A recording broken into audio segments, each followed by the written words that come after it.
कहिलेकाहीँ सबैभन्दा सुन्दर आवाज मानिसको भिडमा होइन, प्रकृतिको शान्तिमा भेटिन्छ। जहाँ हावाले आफ्नो भाषा बोलिरहेको हुन्छ, जहाँ रुखका पातले आफ्नो कथा सुनाइरहेका हुन्छन्,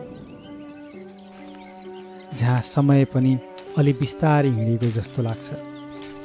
हामीले संसार बदलिएको धेरै देख्यौँ, तर प्रकृतिको एउटा बानी भने कहिल्यै बदलिएको छैन। उसले सधैँ दिन जान्यो, बदलामा केही नमागी।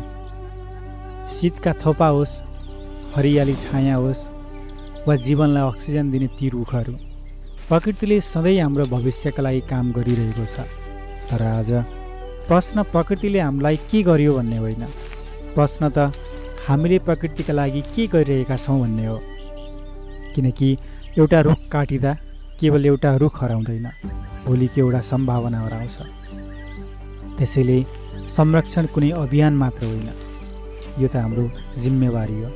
हामीले रोपेको एउटा बिरुवा र हामीले बचाएको एक थोपा पानी भोलिको पृथ्वीलाई अझ सुन्दर बनाउन सक्छ।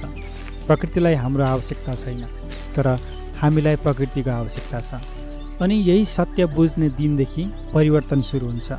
आउनुहोस्, हरियालीलाई केवल हेर्ने होइन, महसुस गरौँ। प्रकृतिलाई केवल प्रयोग गर्ने होइन, सम्मान गरौँ। किनकि हामीले पृथ्वी आफ्ना पुर्खाबाट पाएका होइनौँ, हामीले त यसलाई आउँदो पुस्ताबाट सापटी लिएका हौँ।